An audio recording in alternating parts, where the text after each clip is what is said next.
Just wanted to show some stuff I've been working on. This is my basically my parents' house. I've showed this before, but it looks pretty different than what it was before. I don't know if I've ever showed this exactly. And before, everything was basically in one or two kind of like bins for files. And so just like a rat's nest of wires essentially, which I still kind of have over there, but this makes things a lot better. So basically, this is my parents' network. Just wanted to show what I've done lately. So I built this a couple weeks back. It's just a little wood thing made of 1x4s and OSB, which is kind of like plywood but crappier, cheaper. So yeah, just put it together. It's pretty cheap to make. Just took a little bit of time. You can kind of see how it is. Just basically structure of these. I used pocket screws. If I built this better, I would have done the pocket screws on the outside, so when I put the OSB you wouldn't even see it, but I wasn't thinking at the time. Not the best woodworker, not really my forte, but just when I need to get something done, I can do it. So yeah, basically that's it. That's Parents Network. I'll go through the components in here. I'll explain why I built this. I built this just so I can access the components well. Had some issues with Comcast lately, and sometimes you gotta reboot the modem. So I needed an easy way for them to access everything, because this is actually at my parents' house, which is about an hour and a half away from my house. So not something I'm gonna go over. I'm only here like maybe every 2 weeks at most. So I want to build something that's easy for people at my parents' house to mess with if needed. Yeah, so basically I built this to specific sizes just so everything would fit. I already knew how everything was, measured everything and made sure it fit, so that everything's vertically it fits, horizontally it fits, plenty of space to slide things in and out, and everything works well. Also, by doing the 2 layers, it organizes things a little bit more, and I kind of put some extra wood panels there that aren't structurally needed. You can see that across, so basically some wires can go above and some can go below, to just organize things a bit more. Like the ones that go between the levels can go like that, while other ones that just go in go like that. So, yep, it's fairly organized. Not perfect, but I don't really care about wiring that much organization. I'm going to go through everything real quick. So basically I have the coax coming in there. That hits the 5341J modem, the Zoom modem.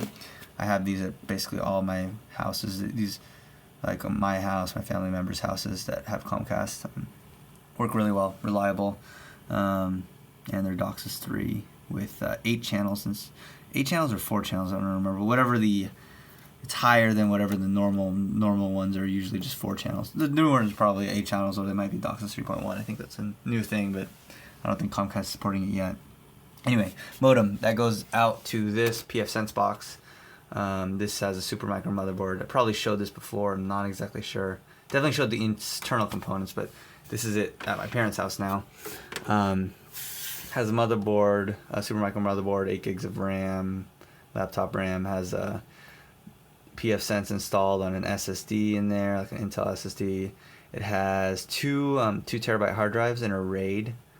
Well, not a RAID, in a mirror, a ZFS mirror. So I have a pool here, and that's basically used as, this is a backup, offsite backup for my house. So my house, I have like my web server stuff, like I host some websites and other stuff, like my own cloud. So basically all the OwnCloud files, databases, and web files are all on datasets, ZFS datasets at my house, and then they get sent here like once a week. So once a week, compress everything and compress the data, the snapshots, send it over. It's essentially replicated over here. It's working pretty well. I've had that going for about a year and a half. I do every few months. I have to check it to make sure everything's up in line, because if one thing fails, it doesn't work perfectly. So not a perfect system, but it does work. I now have a mirror here, so even if I'm less likely to get corruption here, have issues.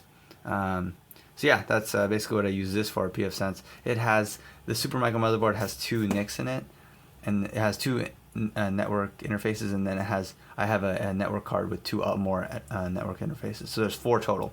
One's coming in for the internet, for the WAN from here.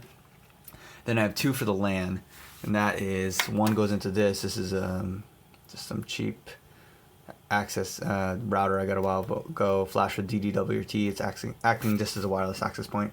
And the other one goes to, there's a little kind of like power over Ethernet, but it's not a legit one. It's more like just specific for a device. And that goes, I've showed it before. I'm not sure if I've showed the actual device, but I've showed the wiring before. That goes to that yellow wire. So that's powered. That goes down to my parents' garage, wires all the way as far into the garage as possible, so that I have an access point there, which basically will go to the remainder of the house. This one's more for the upstairs. That's why setting this thing up worked perfectly. That I had this at as high as possible and have them vertical compared to before they were horizontal. So this pretty much covers the upstairs. That one covers the downstairs for the most part. The access point down there is just some cheap, like $25 access point. I might replace that because it's still not completely reliable all the way in the back of the house, where we have some renters that live there, and not the most reliable. It definitely works, but it's not like, it'll sometimes they have issues, and I'd rather, instead of having to deal with issues, I'd rather just buy something really high end. But yeah, I have the access point right now downstairs that's running DDWRT as well. So I have those 2 access points. So those 2 both go into Ethernet ports that I'll consider LAN ports on here. Those are actually bridged, so essentially they're just one subnet. I could unplug one of these and the subnet is still live on the other interface. I can unplug the other one. It's not exactly a lag. It's more like both interfaces are acting separately, but then they're bridged together. So just one cool feature you can do indeed in pfSense there. And then I have one last interface coming from here, and that goes to this. This is an OB110. I just installed this, replacing my old OB100. This is basically like a VoIP adapter. It connects over to Google Voice and allows my parents to get free calling here. Only thing is, it doesn't have 911. You can't use 911 with Google Voice, but the reason I got the OB110 is it has an extra, I don't know if you can see it, but basically it has an extra port for a phone line. And if I plug that in to like I basically got a wire, a phone. I go into the attic or the like above the garage, on this side of the walls, like above the garage. Find where the phone line is and wire it to here. Get that, plug it in here, and then they can use. This thing will automatically use the SIP provider for calls, use the actual landline for 911 calls. So basically, you don't even have to have an active landline. As long as it's connected to the phone provider, even if you don't pay for subscription, you can still call 911. So I will have 911 calling through that once I get that wired up. But essentially, that's why I got the OB110. Compared to the OB100, doesn't have that extra secondary port. It just, for that, they were just using it for Google Voice calling, which has worked well. Basically, it's free, and it works well, and my dad can just check his voicemails. I just have a tab for him for Google Voice, and that's where he checks his voicemail. I think he gets an email whenever there's a voicemail at home too. And then I got the UPS here powering everything. This is actually on its own subnet, masks from everything else. If you're on the LAN, you can't connect to it. And if you're on, this guy ever got compromised, it can't connect to the other subnet. So the subnets are isolated from each other. Basically, I have the LAN subnet, which is the 2 access points, and then I have the VoIP subnet right there. That's pretty much how my parents' network works. I got the UPS here. I think this side is the one that stays on.